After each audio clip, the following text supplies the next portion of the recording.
Hello, ladies and gentlemen, and welcome again to our channel, Pest Consumer YouTube channel. When you are renting a home or buying a home, especially if it's not just for you but for your family, like what has happened to Michael, the hero of our upcoming interview, you are trying to do your best to make sure that this home is not only comfortable and convenient, but is also, what's very important, safe. Unfortunately, it is not always the case. Let's listen to what Michael has to say about American homes for rent and his experience. Please enjoy the video and stay tuned for more.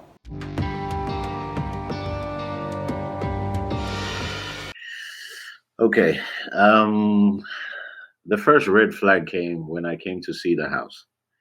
Um, there was a gentleman here waiting, and we looked around. So I asked about the yard. I was like, okay, is it common practice for you guys not to have done your yard before a client comes through? And he says, oh, well, the team that usually does that, they're about 2 hours late, but they're going to be here to do the yard.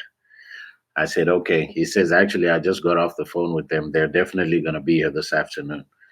So anyway, so he hands me the keys. We take a look around. I asked about the floor in the basement having cracks. I said, how come the floor is cracked in the basement?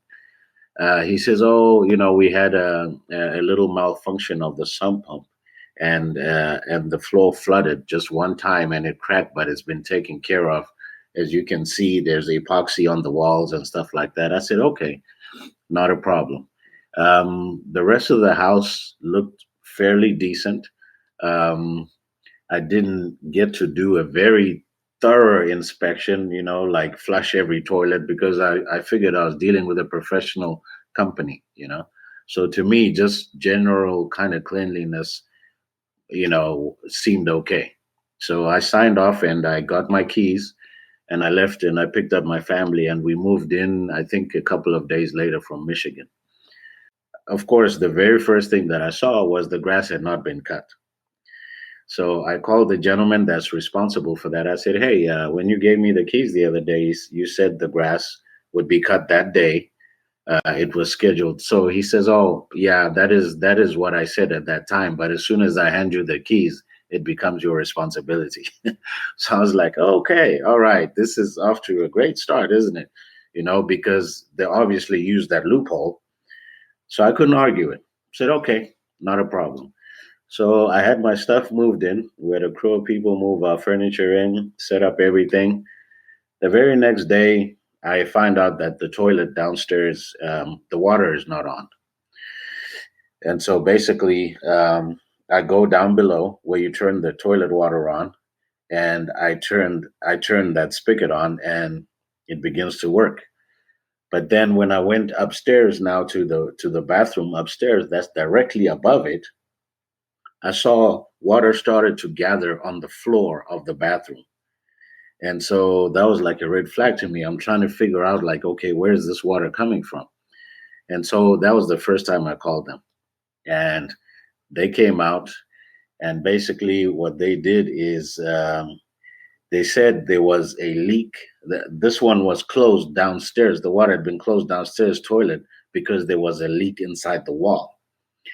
And so they cleaned up the mess that was in the bathroom upstairs. They dried it up and then they left. I think after about a day or two, I started to notice the ceiling inside the living room they were starting to develop a dark spot in that ceiling.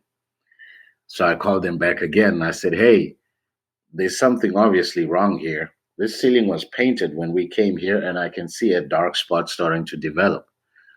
So now another crew comes in and they inspect.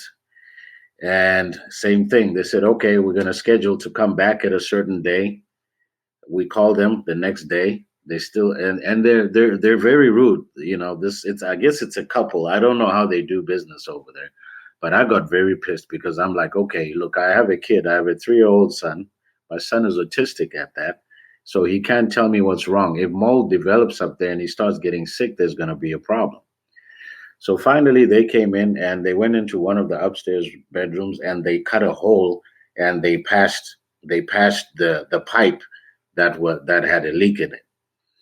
And then what they did is they put a vent where they had cut that hole so that air can breathe. They were trying to prevent moisture instead of having to treat the moisture. They left a hole with a grating on it. I was like, okay, whatever. At this point, whatever works. I just want to be done with it. It took three, four more times, five more times, and two different crews before we got that ceiling painted. And it still has a smudge around it. But the gentleman that did the job this time, he did a pretty good job. He's a decent guy. He's also the same guy that kind of took over the maintenance operations. He's the first one that I called when we had moisture in the basement. We started to notice that every time it rained, the basement was wet. And same thing, the way we figured it out, well, we had a lot of boxes from all our furniture and stuff. And so we wanted to kind of organize things downstairs. And then the first day that I go there, the floor is wet. So we had to move all our stuff to the corner. And we called them. And the first crew that came in, they came in with a shop vac. So, he did his little job with the shop vac. But you could tell the dampness of the air. The air was damp because the floor is wet. You know what I mean? So anyway, he does this shop vac thing. They take off, and a week later, it rains again. So same result. So now I'm getting really frustrated. So I grabbed the card to the lady that's supposed to take care of this. They call him a field manager, I guess. And I called. I said, "Hey, is this how things work with you guys? If it was so, why didn't you tell me that this was a problem? You know what I mean? Prior to us moving in, I have a kid. I can't take the chance of this kid getting sick because he's, like I said, he doesn't speak. He's autistic. So we started to see our kid getting a cold like every week. You know what I mean? Every time it happened to occur every time that happened down there. So I sent her an email. I said, hey, a text message. I said, hey, look, this can't continue anymore. I have a sick kid, and there's really no way to diagnose what's wrong with him without taking him to the doctor. But I feel they're not going to find anything because it's associated with the air down here in the basement. And so, make a long story short, we fast forward a few weeks. Just last week, um, the school called me and told me to come and pick him up.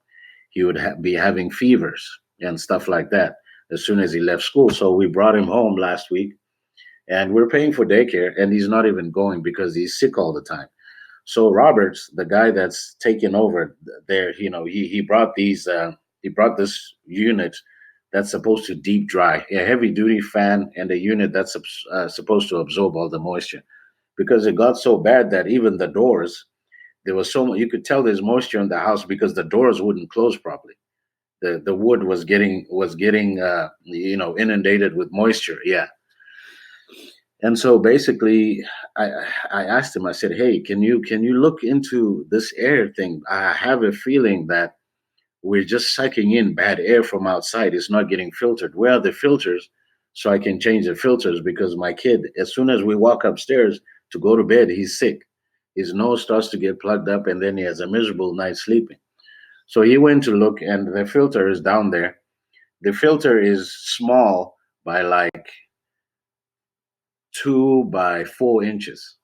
So basically, it's laying inside the ducts, and there's no filtration of air going on, which made sense to me. I was like, oh, so now he just texted me before he left last week, and he showed me a picture of the real size of the filter that I need. He says, okay, and I can show it to you on the phone if I can blow it up.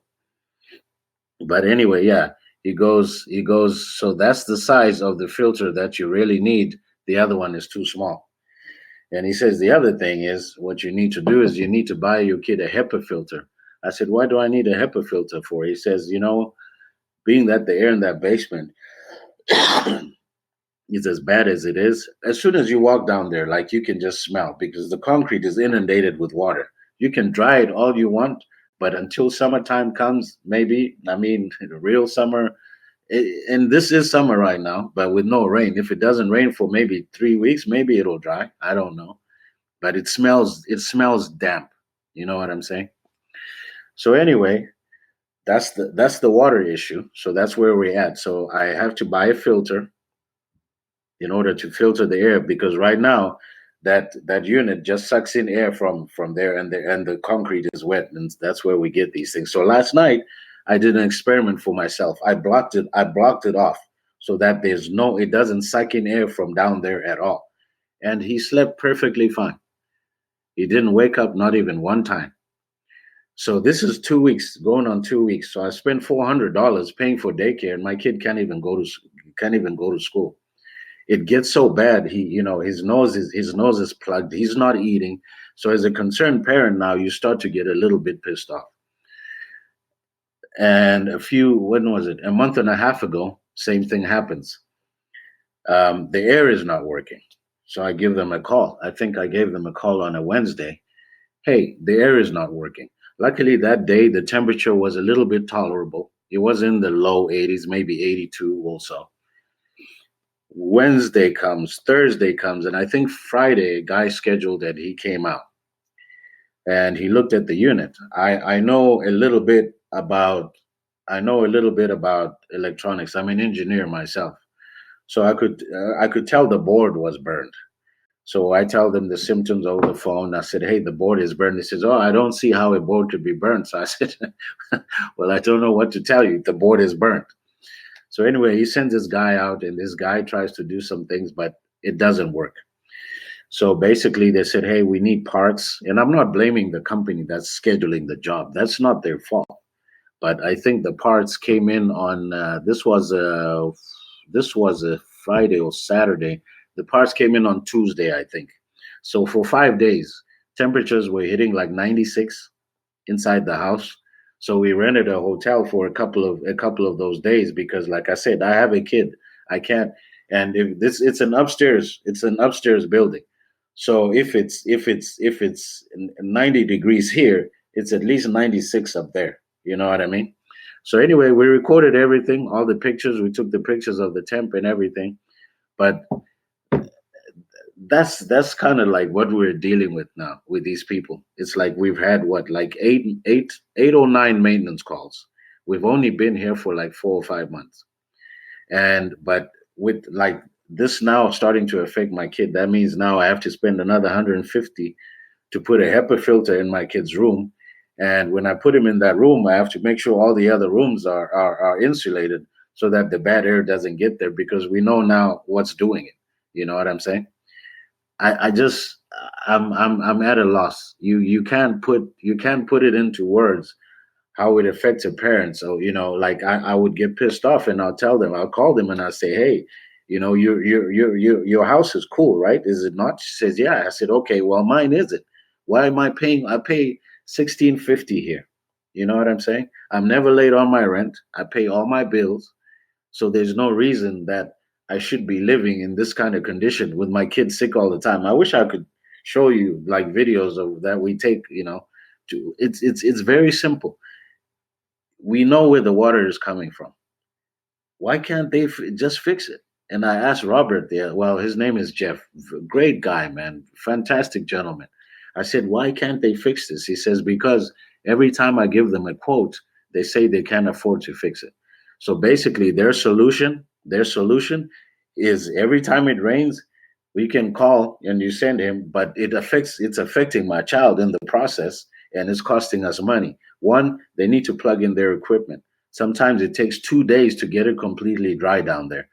All the time I'm plugging in that equipment.